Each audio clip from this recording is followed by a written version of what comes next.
Good afternoon, NDL. Outliers podcast is back at its regularly scheduled time back on a Friday night.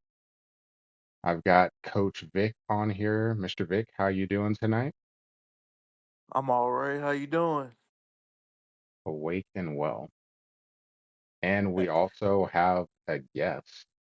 He's not going to be able to hear this until after, but I had a special sound that I wanted to play for him. The Coach Jason, guest speaker, first guest that we've had on the show. Jason, welcome to the show.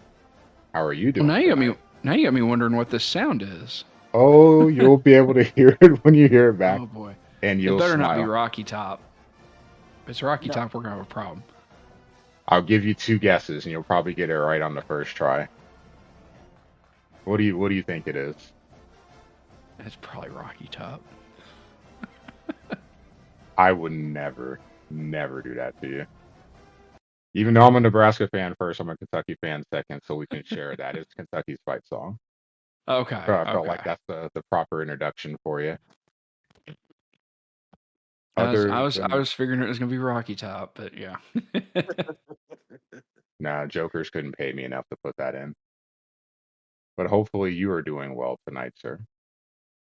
Yeah, finally getting back into the groove, getting some games played. It was kind of weird going over a month with my trip and everything, and then getting sick as soon as I came back. I think I went 33 days without playing a game, and it's I feel like I'm starting all over again.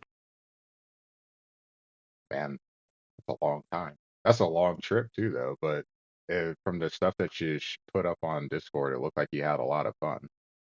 The Oh soccer yeah, game, yeah. I had an absolute blast. But yeah, it never. If anybody that lives in the Kentucky, Indiana, Tennessee area, you know how it is. You come or in Ohio too. You come back from being out of this area for more than a week, and you immediately get sick either with a cold or a sinus infection or something like that because the allergies are so bad here. So it's the price I gladly pay. But yeah, I was like, okay, I got to jump back into my NDL games, and I was like, no, we're gonna go lay in bed. Well, glad to have you back. Glad that you had fun, and I'm sure we'll talk about James Madison a little bit later on in the show too. Well, before we actually get to talking about these conference races, it's kind of nice having 2 weeks because plenty of time for these games to trickle in. Conference commissioners keeping their fingers crossed that these tiebreakers play out nicely. Seems like it's going to be that way so far, minus one conference. We'll get to that. But just wanted to pick your brain for a little bit first. So, if I remember correctly, because the NDL site's not popping up for me right now, I believe you joined in season 14. Yeah, that sounds about right. Yeah. And since, we're the Group of Five podcast, looking at your resume, 4 times you've been in a mid or at a mid-major school. North Texas is where you started, ECU later on, Fresno and Ohio, and then obviously this season with James Madison. So I just wanted to ask you a couple of questions. I'm not sure if Vic had questions too, but yeah, I had some questions for you just to kind of see, the wheel spinning in the brain when it comes to Group of Five. So the first question I had for you was outside of Kentucky, which was your favorite season to play as in terms of the Group of Five schools? I mean, it had to be the ECU season. I don't remember all the guys that I had on the team, but I know I had a monster wide receiver. I think he was like 6'4", 6'5", Oh wow. and I had some really good running backs.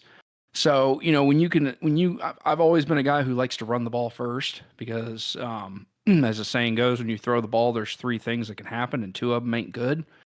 So I've always been somebody that likes to establish the run. You can control the clock. You can kind of negate, if the other guy's got a good offense, you can keep him on the field, kind of what the Jags used to do to Peyton Manning and the Colts. Manning can't score the ball if he's on the sideline for 45 minutes. And then you can run play action off that. And when you got a 6'4", 6'5" receiver going down the field, and he's got one-on-one coverage, it makes things a lot easier. But won a conference title. I think that was my first ever conference title in the league. Um, had an amazing season, set myself up to be able to go and draft UK and dynasty them until the NDL went away, which was my ultimate goal. Have a great season, get a high draft pick, make sure I get my Wildcats. But yeah, that without a doubt, the most fun I've had outside of UK in the NDL. Nice, nice. Um, What do you look for when you're drafting a G5 school?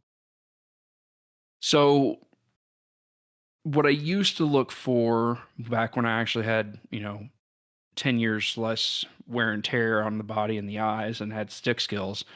I looked for a team that I could win with. That was a thing I wanted to do. Like with ECU, I wanted to be able to kind of do really well in the conference, try to give myself a chance to get to a big bowl game, get myself a chance to get a draft pick.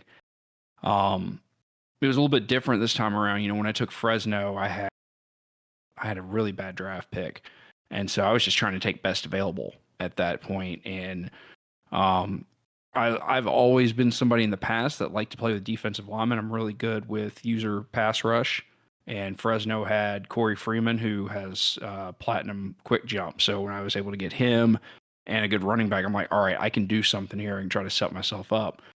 This time around, I wanted a team that didn't have higher than an 80 rating because I wanted to make sure no matter how badly I played, as long as I did, coaches reports and participation stuff, I'd draft first day next year. Wanted a team that I could have fun with on offense because I've had teams in this game where I didn't have speed at wide receiver. I've had teams where I only had one good running back, like at Fresno, and you get hurt and then I have an 86 speed running back coming in. And James Madison has two really mobile quarterbacks. They got two really good running backs, speed at tight end, speed at wide receiver. And I'm like, okay, even if I go out there and I suck on defense and I lose, I can have fun with this team. I can run triple option. I can sling it around. I can kind of do different things. So, it was mostly to set myself up with a team that I could have fun with and potentially get, high on day one, not necessarily, top 20, but high enough to where when UK sucks on the next game, they might drop to me on that first day. And if not, then we'll go from there. But that's ultimately what I wanted to do. I just wanted to give myself a chance to try to get UK and dynasty them for good. I definitely respect that. Well, Definitely. I know some people were shocked by the pick because I had Utah last year and went 10-3 with them, and some people thought I was going to take a contender type team in one of these conferences, but I just didn't want to deal with that sweat and with the expectations and possibly after draft day too. that's fair. Yeah, you had some fun games with Utah last season. I know I played you in the NIT, but watching you play the big boys in the Big 12, some games going down to the wire, it's fun to watch. Fun for me to watch, but it's not necessarily fun for the person holding the controller. It was fun having a 98 speed running back. I will say that. Oh, That's always fun. oh yeah, speed kills. Well, running backs might answer this next question. One question I had, since you've had a couple of trips in the G5 and you've won a couple of conference championships there as well. Wanted to ask you on this year's game in the group of five, what was your favorite game or favorite matchup that you had? It was going to be Fresno State against Boise State.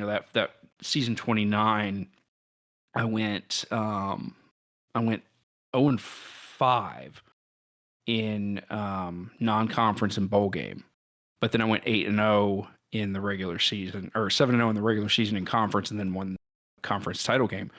But Fresno's schedule, they don't play Boise State during the regular season.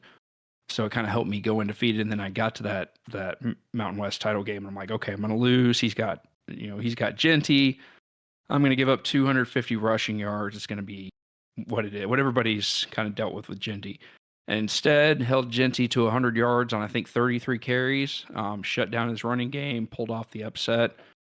Had an absolute blast in that game. Got a win that I did not expect, and that win actually kind of helped vault me high up to where I could get Cal the next season. But yeah, being one of the only people so far that has shut Genty down in 4 seasons, definitely was a fun moment. I don't even have words. I'm just jealous. Me too. Me too. Because I couldn't shut It's down my all one. about gang tackling. You just got to slow him down and get him to hesitate just long enough, and then stand him up and let four other guys come and help you take his ass down. You kind of harped on it with one of the previous questions, but what is the favorite thing? What's one of the favorite things about playing with the G5 team?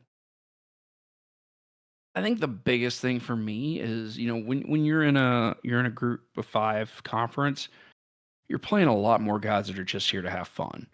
And, we all want to win our games. Nobody's going out there being like, oh, I don't care if I win. We all want to win.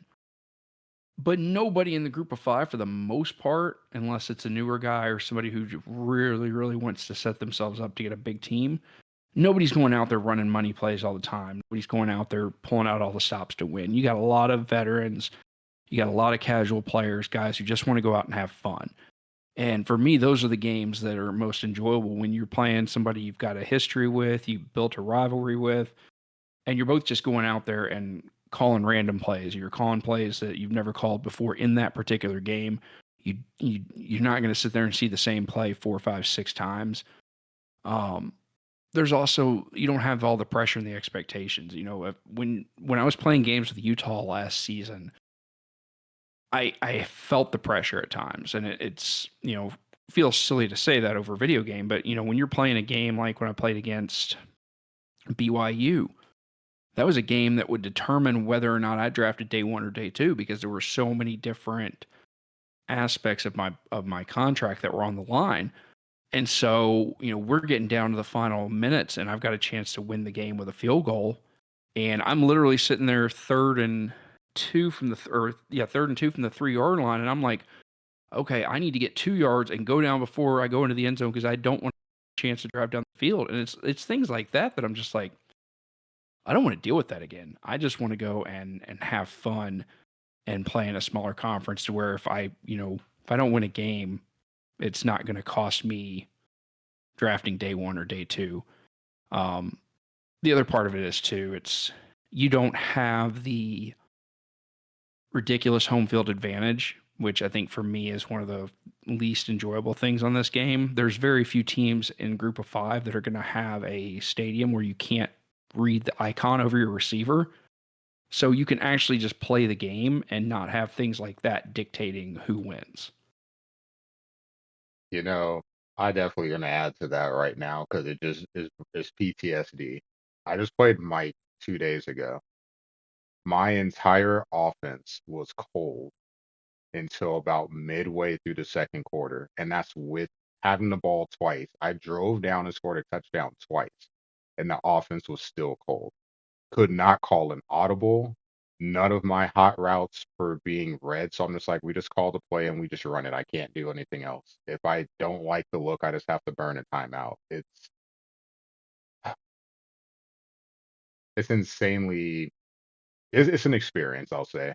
It's not even that it's like frustrating. It's just an experience. Group of five is definitely a lot more relaxed for sure. Definitely. Definitely a lot more relaxed. Definitely a lot more fun. Definitely a lot more enjoyable. I have enjoyed every bit of season 32. A lot more points too. And you know what? That's a good segue. So we can start talking about some of these conferences here, and you guys are more than welcome to chime in. Of course, we have to start with the AAC. And the first thing that we have to talk about, congrats. I don't have my soundboard set up, but claps for Florida Atlantic. Jumper comes in and completes the 12-0 season. So he will be the only group of five team that goes undefeated. So kudos to him. Final Who block. who would have thought that at the beginning of the season? Who would have thought that? Yeah, when you got new guys jumping in, you never know what you're gonna get. And he handled business the last block, got wins against Tulsa at home. Texas fan has had a great season so far. And then Charlotte's offense put up points, but he put up more. FAU's been really solid. Number one in points, number one in offensive yards. And the question will be, who is he going to match up with in the AAC title game? It looks like there's two possibilities: a potential rematch against South Florida or possibly Tulane, and it probably is going to come down to the matchup they have. I believe that's South Florida's last game of the season, so if he wins, he will get that second spot. If Tulane wins, well, we'll have to see because Tulane has a couple of other games that they have to play too, so that may come down to a tiebreaker. Going back to the Charlotte game, that game was in prime time on our beloved Beer Bourbon and Ball, the best show in NDL. They were ready for prime time. They got up on Charlotte 28-0 early. I mean, early. Dominated from start to finish. They were definitely ready for prime time and definitely ready to, not going to say win a game if they possibly get in the CFP, but definitely ready to challenge one of those Power Four teams if they get in. Now, they do put up a lot of points. They do give up a lot of points. They do give up a lot of yards. They do have a lot of yards.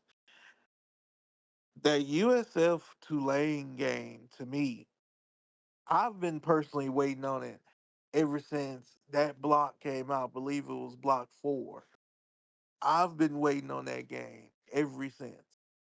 I feel like that is the game to determine most of the CFP right there because that game sets up the AAC title game, which could potentially set up the G5 representative in the CFP. Yeah, that's gonna be a tough one because I think at the time I picked Tulane to win, but now that I've seen more of USF, I feel a little more confident in them being able to pull it off. But I think ultimately we'll get to that question a little bit later in the show. If there's a rematch, that outcome, I'd be curious to see what you guys think in terms of that outcome determining who wins. I know there's been some talk in chat about, well, hey, they're 12-0. They already have a win against USF. They're pretty much locked in. I'm not 100% sure on that just yet. We'll have to see once that game gets played, if that is the game that it comes down to. I can't remember. Does the group of five representative have to win their conference, or can it just be an at large? They have to win their conference. They'll never be ranked high enough to get an at large. Yeah, so if FAU were to lose in the AAC, then it doesn't matter if they're 12-0, then they wouldn't be a lock. So yeah, I mean that's the one thing to keep in mind then. Yeah, their pressure is not over. The pressure that they feel is not over just yet. The good thing for them though is when they played South Florida, they were on the road. I believe that was a 45-42 game. So in a rematch, if that is what happens, they'll be at home. And it'll be interesting because they've already played. So, you know, you've already seen what this player does. You're already seeing what this team is capable of, what adjustments are going to be made for a second matchup.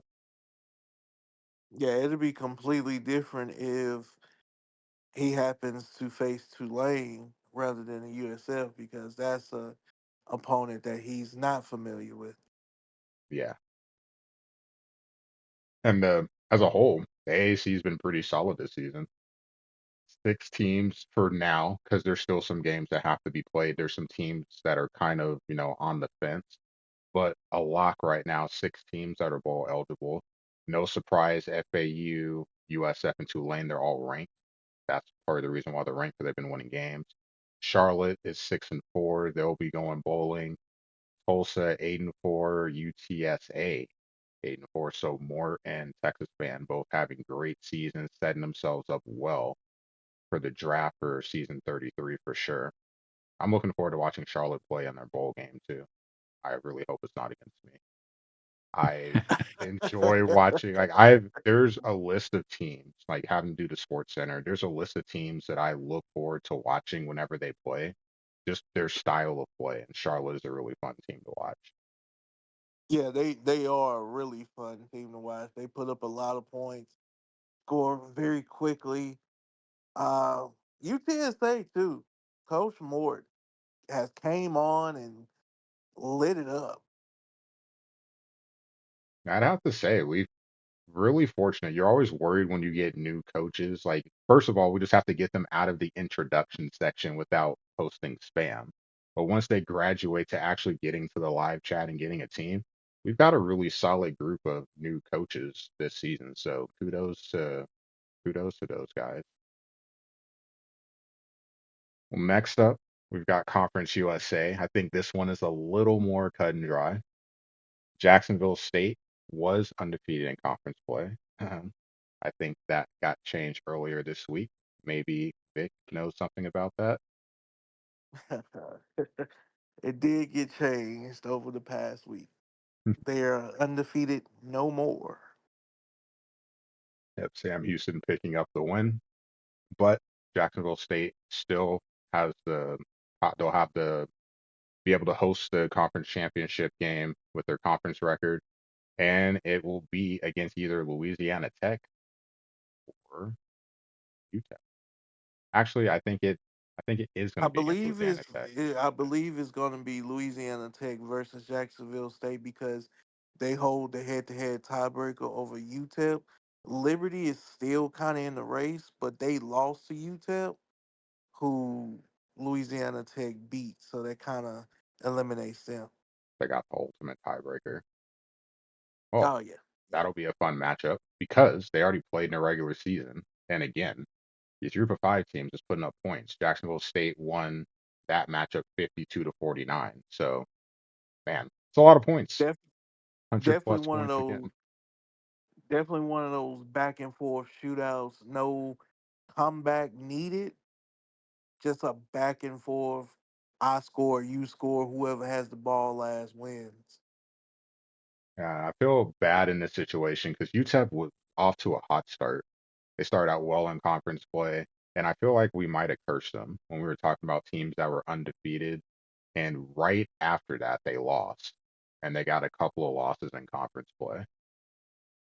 So I feel partially responsible, UTEP, to the fan base out there. I apologize. I accept full responsibility for this. But still, they've had a great season, and Conference USA so far, five teams that are for sure bowl eligible. Clearly, Jacksonville State and Louisiana Tech, probably not a surprise. UTEP as well, and Liberty at 6-4, and hey, Sam Houston 7-5. You got your bowl game as well. Look at me with the bowl game, and that's all I'm gonna say about me. And then a shout out because I feel like we have not mentioned him at all, and I made sure to give him his We have own not bullet really point. mentioned him. So Dave is a longtime vet. I know a couple of seasons ago he was pushing for that, a potential group of five. It would have been an at large, so that would have been, that would have been difficult. But he was, being discussed, at least in chat. He had a really good season. I want to say he had a linebacker like 22 or 23 interceptions. That's extremely scary. But Dave is a really solid player. And right now he's sitting at 7-3 very quietly. The offense has been great for him, putting up over 30 points in four of his last five games. And it looks like he's on the road to getting that eighth or ninth win and headed bowling again. So one, it's nice to see a coach get a team that he's a big fan of because Dave is a UConn fan. And it's always nice when you have someone to get one of those teams to play well. You want to see them be able to keep their team. So kudos to him. Definitely, And he's been having that team for at least the last what 2, 3, maybe more seasons. He'll never lose them. yeah, and with them being an independent, Dave, and he talks about this all the time. He schedules guys. Those are guys that he most likely knows their tendencies. He knows what they like to do. And when you know your team inside and out the way that he does with UConn, it makes it, just gives you that extra advantage when you're playing somebody and they're with a new team or a team that they're good with, and you know your team inside out, and you know what.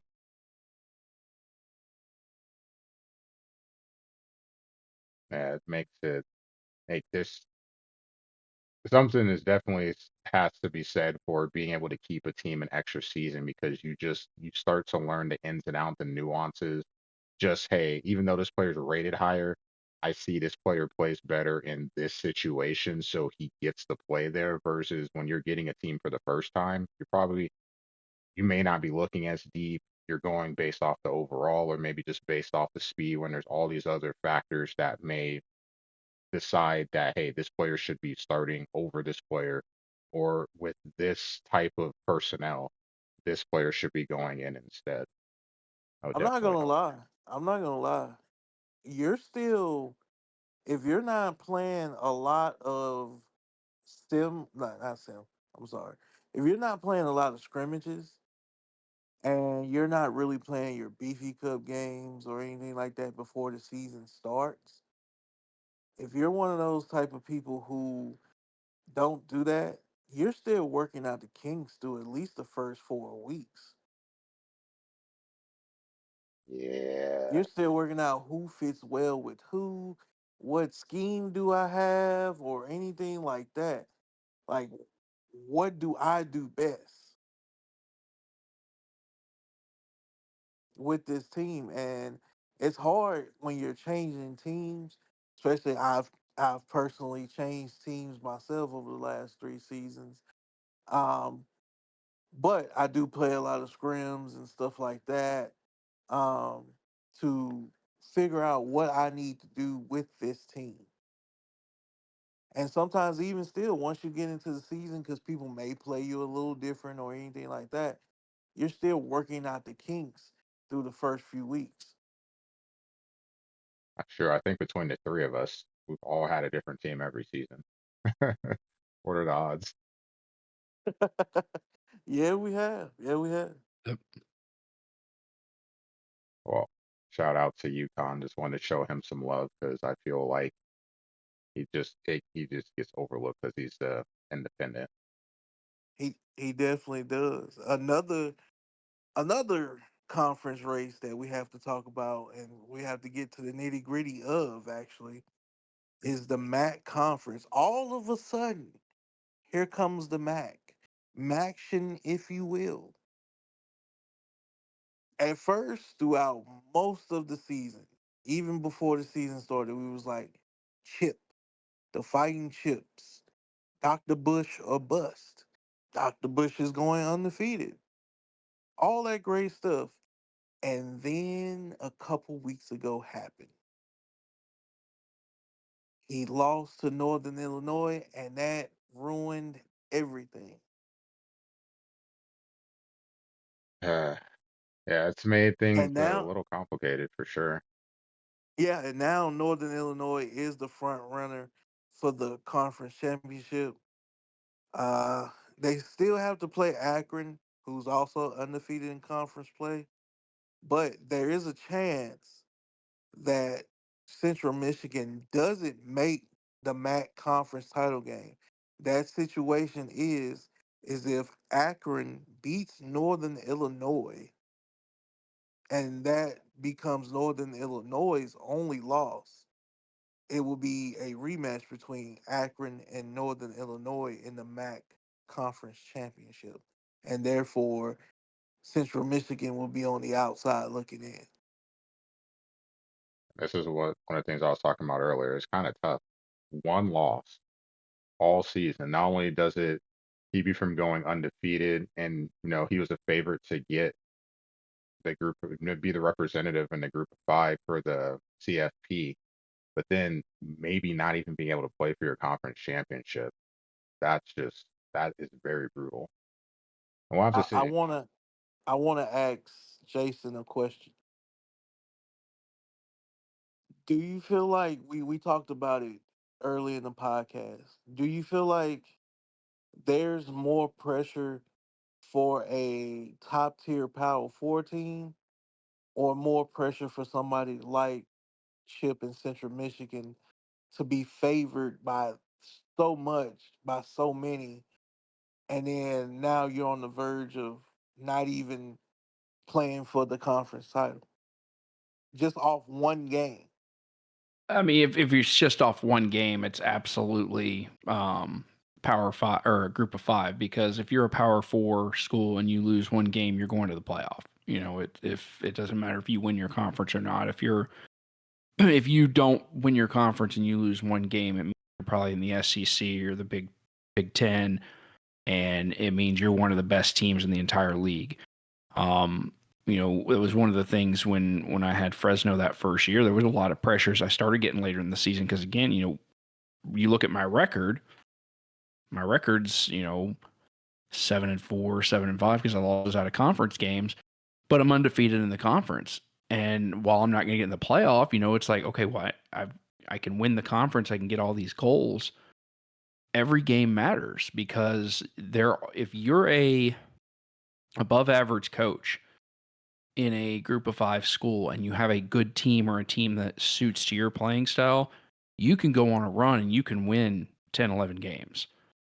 When you are an above average coach in the SEC or the Big 12, you may go 6-6 because you're coming up against guys who are elite tier, who have elite players, and that stuff can snowball fast, especially in a game where you've got momentum and home field advantage and things like that. Um, the pressure's absolutely higher when it comes down to a one game scenario with a group of five school because it's just you know like you look at the schedules. If Northern Illinois pulls off that win, well, who's going to beat Northern Illinois at that point? It's not like you look at their schedule and go, oh well, they've got to beat this team, this team, and this team. They got a tough road.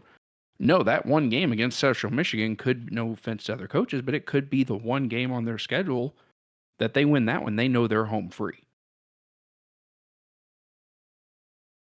Yeah, especially when you're in, with the conferences, with the way the schedule is, like you said, the luck of the draw. Which coaches are you playing and which ones are you not? It just, Especially in a conference where you don't have divisions. Like, uh, you know, for the MAC and for the Mountain West, you know, not having divisions, you can have a much easier schedule than somebody else in that conference. yeah, absolutely. I Funny, miss divisional. I miss divisions already. makes two of us, probably three of us.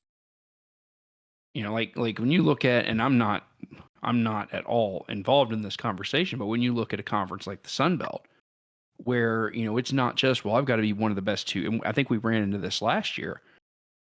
It's not just well, I've got to be one of the two best teams in my conference. No, you've got to be the best team in your division. And last year we had two really good teams in the same division. They were the two best teams in the Sun Belt, but only one of them gets to go to the conference title game. So you want to talk about pressure when those two teams meet? It's winner take all basically. We might have that this year too, and we'll talk about that in a little bit later. Well, it's funny that we bring up out of conference because the Mountain West is definitely that the Mountain West has made the out of conference very interesting. So things have kind of settled a little bit. So we kind of have a clear cut understanding of what's going to happen in the Mountain West. They only have 7 games in conference. So Boise State will be the only team with one loss. Rock will get to host his first Mountain West championship game. Who will he play? Well, we'll have to see. There's 4 teams currently with 2 losses. Colorado State is 5-2, so they're done. And we're just kind of waiting to see what happens. UNLV and San Jose State will be playing each other. UNLV will be hosting. They both have 2 losses, so one team will be eliminated. San Diego State plays Utah State, and if he I think wins, he'll they be five and were. two as well. I think they were playing earlier. Let me see if it's a final score on that. Yes, San Diego State did beat Utah State 31-3. They are locked in at 5-2. And I Did not look at the tiebreakers. I know they beat UNLV, but I don't think they played Colorado State. And I'll be honest, I hate these tiebreakers, so I didn't even look. But just for the sake of the argument, we'll just say Boise State and San Diego State, they have a rematch in the conference championship game. It'd be crazy because they both did not have a great run out of conference. But it doesn't matter because they've won the games that matter in conference and they'll get to play for a conference championship. I guess they ironed out all the kinks getting into conference play. To answer your question, no, they did not play San Diego State. Colorado State did not play San Diego State. And one other thing too, Boise State won't actually get to host because the Mountain West actually now does have a neutral site championship at Allegiant Stadium. Ooh, neutral. Okay. Neutral. Yeah, because like I said, me and Boise played conference title game in '29, and we played on a neutral site. So no blue turf advantage. Blue on blue. I like how he always tries to wear orange just to be different. Like he doesn't even like the Broncos, but just trying to. Well, I guess technically he's a Bears fan, so we can go with the alternates. But yeah, We also got to warn. It's probably an eyesight thing too, because like if I had Boise State, I wouldn't want to play blue on blue because while it might be an advantage in terms of my opponent not being able to see my players, my eyesight sucks. I wouldn't be able to see my damn players either. that could be I brutal in would, the red zone. yeah, yeah, it would be. It would be. Well, I'm kind of I didn't get a chance to really look at the tiebreaker because I wasn't sure when the games are being played. I wonder if it'll be a rematch. We'll have to see, but We'll have to see because those conference tiebreakers are quite silly. pretty congested. Yeah, pretty silly and congested once you really get past the second tiebreaker. Yeah. And so far in the Mountain West, we've got four teams that are bowl eligible. We'll see if who else gets added to the group. We've got Boise and SDSU, UNLV, and Wyoming. So far four, but again, we've got like a week, a little over a week left, more games to get played. So others will have a chance to join. And then our last conference, the Fun Belt, the Sun Belt. Finally, division. So this is a little bit easier to break down. Start with the East. Old Dominion, they sit atop the division right now. They're 7-0 in conference play. They have one game left. That would be against James Madison, who currently is undefeated in conference play. Could Not for that? long. Well, I Nah, believe in don't you. sell yourself short. Don't No, no, sell no. yourself. My record's 5-2. Two of those wins are sim wins. The other three wins have come against three teams that have one win each. You were talking about fool's gold here. Do not let the record fool you. But At the you point know that what you it does schedule, though? It's digital confidence. That's what it is. Digital confidence. exactly. And You're hey, you didn't know they was gonna have one win during the season. You took a sabbatical. So you didn't know what was going on at the time. So now that you do know what's going on, you do have a great chance at possibly upsetting Old Dominion. Devin Roche is a problem, but you do still have a chance. I have a better chance of finishing 7-5 than I do winning that game. I'm telling you right now, I have a better chance of 7-5. Write it down. Well, we Well, here at the Outliers, we're not gonna sell you short. We're gonna hope that you do well in the rest of your games and that ODU James Madison game is competitive. yeah, no offense to Old Dominion. Love Pirate Flag. Love the highlight reels, but Jason's a Kentucky fan. I gotta root for my guys. So you definitely have a chance to muck stuff up for sure. You also play against Georgia State, and CG has one loss in conference, so you'll have some input on what happens in the division. Pop And it. CG is a dog of a coach. He went through a gauntlet in the Beefy Cup. So he is a dog as a coach. Yeah, funny. The funny thing is that Old Dominion game is also my only rivalry game on my contract, so it's a nice 30 pointer. Oh, that's brutal. Oh, That is tell me brutal. Yep. about it. Tell me about it. Tell Again, me about it. this is why I made sure I didn't pick a team rated over 80. I don't have to worry about that stuff, and I can still get day one. So this, look, there was a Tell, plan going into the season. That's all I'm saying. tell me about it. I'm not gonna go into it, but I know your pain when it comes to that one rivalry. Yeah, definitely know about that. Rivalry. But in the West, there's only one team and one team only, and that's Coach Ninja Nano. The Raging Cages at 6-0. I definitely hope I do not play him in the bowl game. No, I don't want that. Um, he is at 6-0. He has two more games left on the schedule. I say he gets those games and becomes 8-0 in the Sun Belt West and faces whoever comes out the Sun Belt East.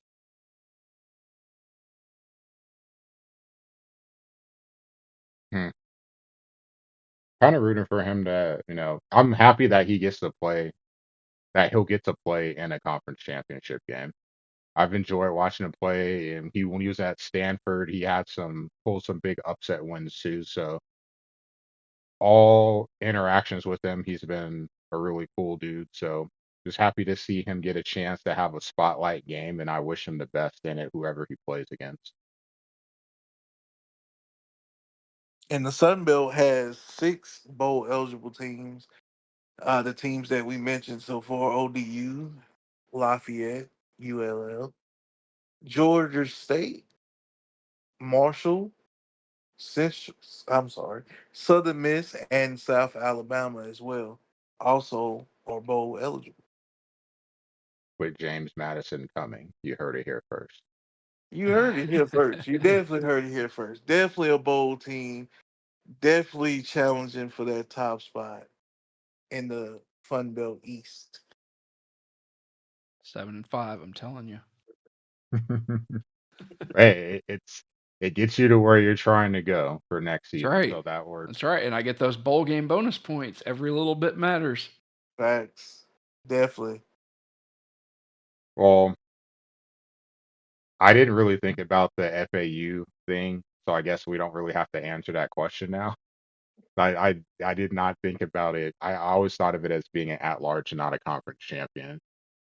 So yeah, we really don't need to ask that question. We can just skip it. So I'm gonna sub it with another question. As someone playing in a bowl game, what do you prefer? And this goes to both of you guys. Do you prefer playing someone that you've already played during the season, or would you rather Mhm. play someone new? And if it's someone new, give me your preference on the type of guy you would want to play. I mean, I'll for let you go me, first, Jason. yeah, for me, I always want to play someone new. Just because it's always fun to play somebody you haven't played already. You don't have the tendencies or anything like that. Like if you play somebody already in the season, they're gonna know plays you like to run. They're gonna know the style you play. They're gonna possibly have an advantage there. Um, I always like playing a veteran. I always like playing somebody who's got an evenly matched team because with it being a bowl game, I just go out to have fun. It's not something where I'm sweating like, oh God, I need to win this game. The difference in points between winning a bowl game and a bowl game are very minimal. So I'm just treating it like, hey, I'm gonna go out here and have fun and try some new plays. And this is probably the last hurrah with the team. Probably gonna draft a different team next season. So let's just go out and do some random stuff. And if it works, it works. Great. If it doesn't, who gives a damn? Um, but I always like to end up playing somebody that I've got either a friendly rivalry with in the past or somebody that I enjoy playing because it's just another chance to have an hour where you just shoot the shit with somebody and you have fun and you laugh and you're just enjoying what the NDL is all about, which is the camaraderie and the non cheesy gameplay. That's the best situation I can have for a bowl game, and that's what I had with Cal my second year. Played somebody that I enjoyed playing and lost 6 feet. Ran up and down the field on me, but I had fun for the hour because I was playing somebody that I enjoyed chatting with. Fair enough. Fair enough. Me, me, I love playing someone new. Playing someone that I've probably interacted with that I've never played before. I love that.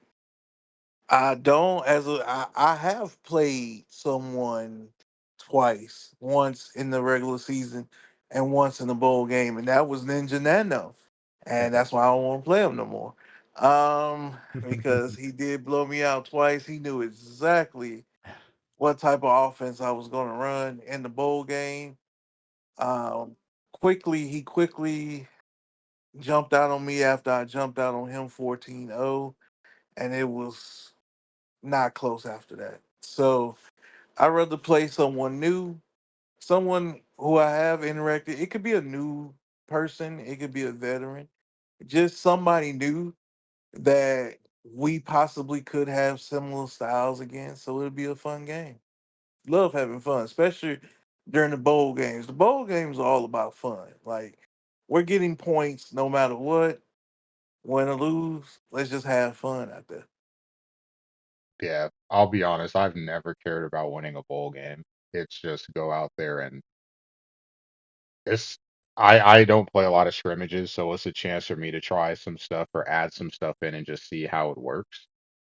I also like to play someone new. My reasoning is a little bit different. Coming back, I feel like some of the vets that were locked in. So towards the end of the NDL, no, the first run of the NDL, I had my out of conference games locked in. And I feel like I'm trying to work my way back to that point.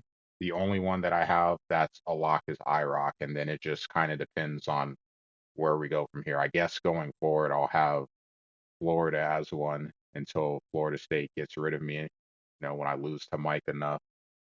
But just trying to find people that I enjoy playing against, win or lose, it doesn't matter to me. And a bowl game for me is an opportunity for me to play against someone new that I haven't played and see, like, hey, maybe our game is fun. Maybe we can make this a, a battle every season. Just flip home and away and just go from there. So just an opportunity to play someone new and just see if things click. Speaking on the bowl question that you asked, based on this season, which potential matchup, bowl or our special NIT tournament, would you most want to see in the G5? Hmm.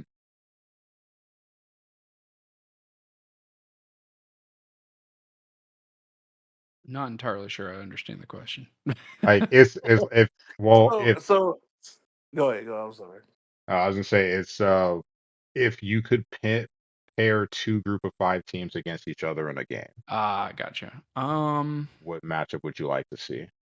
See, that's difficult for me to answer just because I've kind of been out of pocket so much during the season that I haven't really gotten to watch anybody play.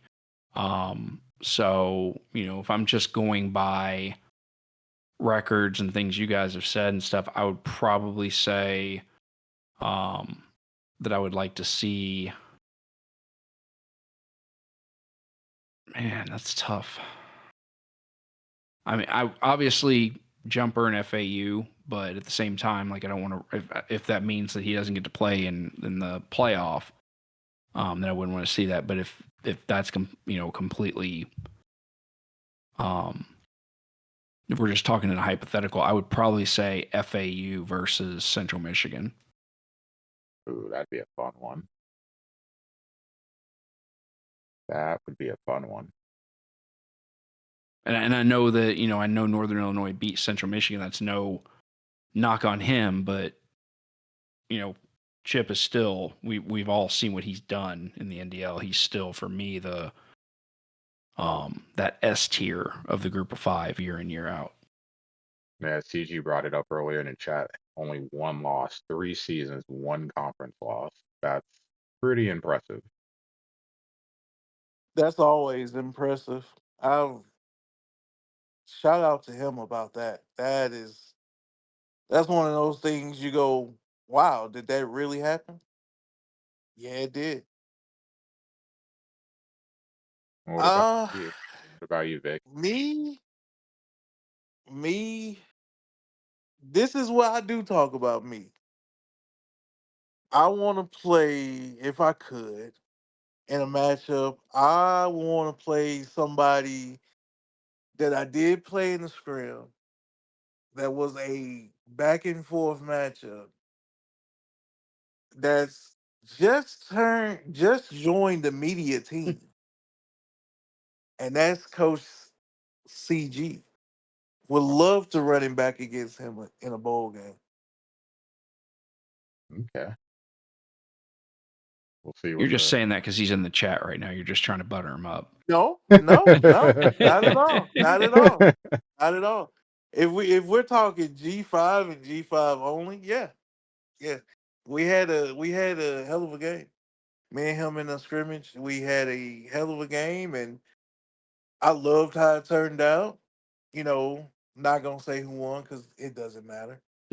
But the scrims don't matter. Scrims don't matter. Unless So you it's win, just and then they matter. no. I mean, they know unless you. Yeah, yeah. I'm not saying his name no more. I'm not gonna say that guy's name no more. But yeah, I would love to run it back with CG in a bowl game if I could. Okay, But I feel like I'm gonna get like Florida or somebody. uh, you don't want I that. don't. I don't want that at all. I don't want that at all. That's the crazy part. I feel like I'm gonna get another person that's in the power four. I would love to run it back with is actually Northwestern if he doesn't get in the playoff. Mr. Roosevelt. Mr. Roosevelt. Hmm.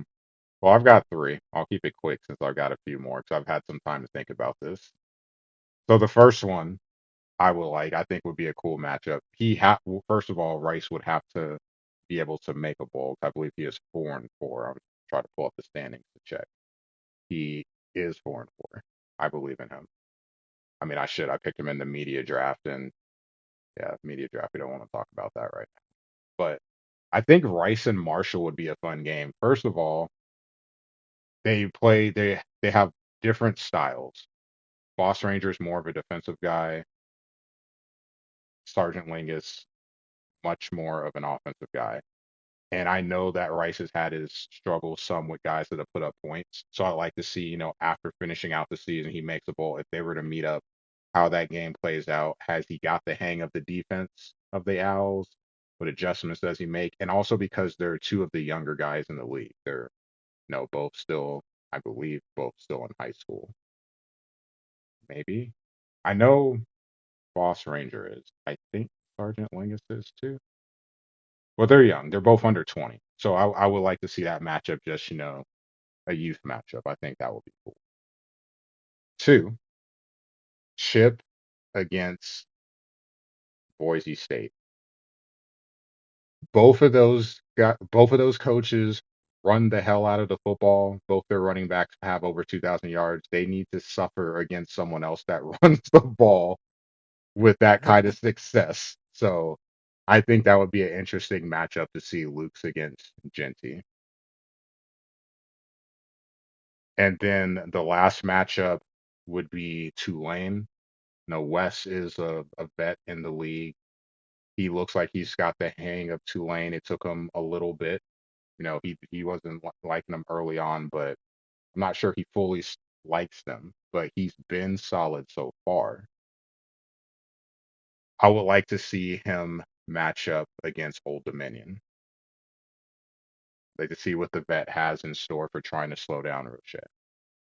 Those would be the matchups that I would look forward to if they were to happen.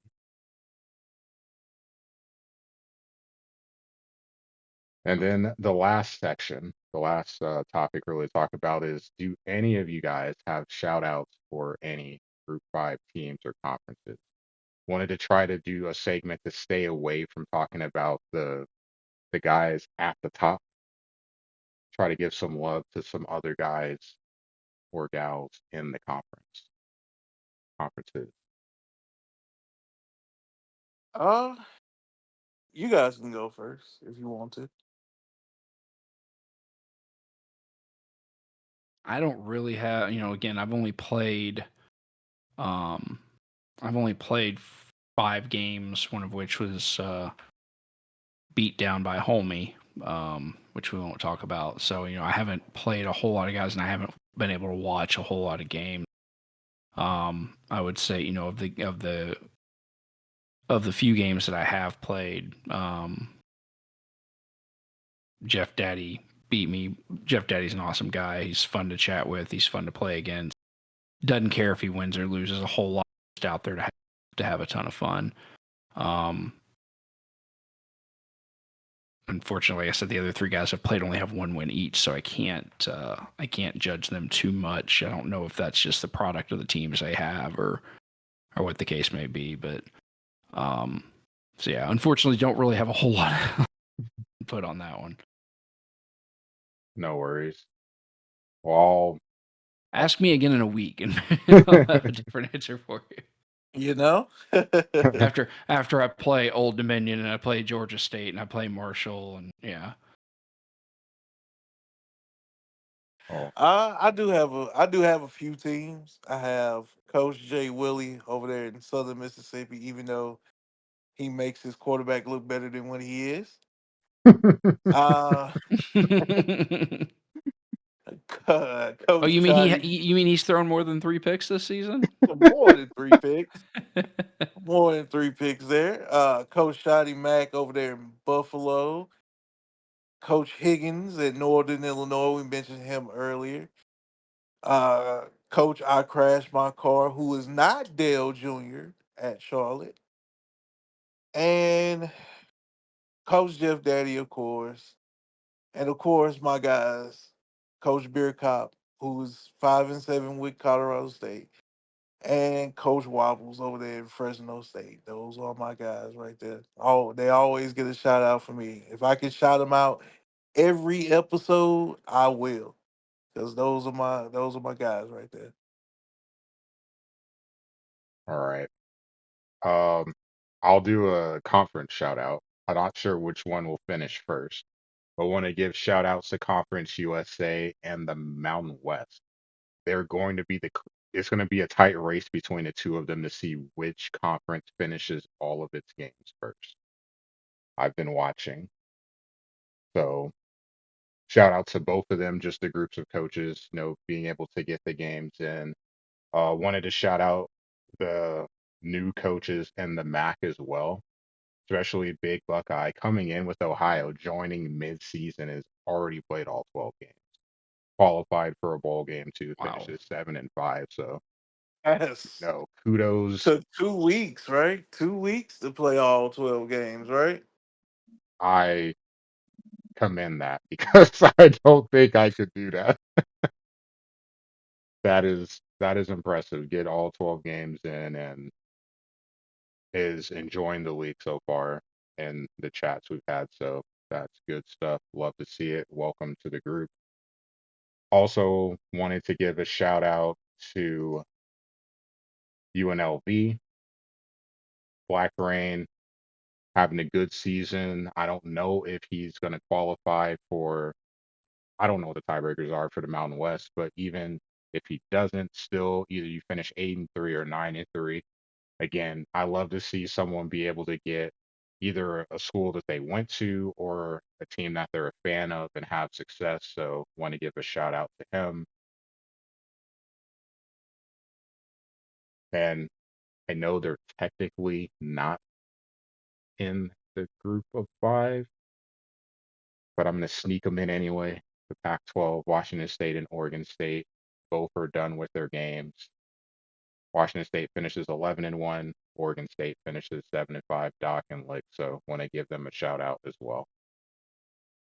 Someone has to include them, right? Because they don't. It's like they're just kind of stuck in the middle. No They're one in wants the to void. claim them. They're in the void. All right. Well, Anybody have any final thoughts? No, I appreciate you guys having me on in the midst of my 7-5 season. So Here you go. There you go. You no, will it's not. been fun. I'm hoping this will be my last season ever in Group of Five. Hopefully, I can somehow get my Wildcats next season. And sorry, Sammy, you'll never get them. Well, it's okay. I'll never get them. I'll never get Nebraska. And I'll never get San Diego State. I only like three schools, and I'm not going to get any of them. So, yeah, Florida State's probably going to Well, be home for a little bit longer. Tired of buying and mini see that, helmets. It's expensive. and that sucks for me because I'm a Florida State fan, and that sucks for me. Oh, dang, I forgot. Wow. That sucks for me. Just because I don't have FSU or no or anything in my name doesn't mean I don't love the Florida State Seminoles.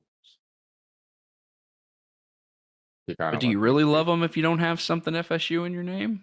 I do really love them. At least I can claim that if you watch me play my games when I'm in the screen, I'd name my playbook Neb Tucky. That is a hybrid of Nebraska and Kentucky's playbook. That's the only claim I Look at can have that. for them. Look at that. That's interesting. Yeah, yeah.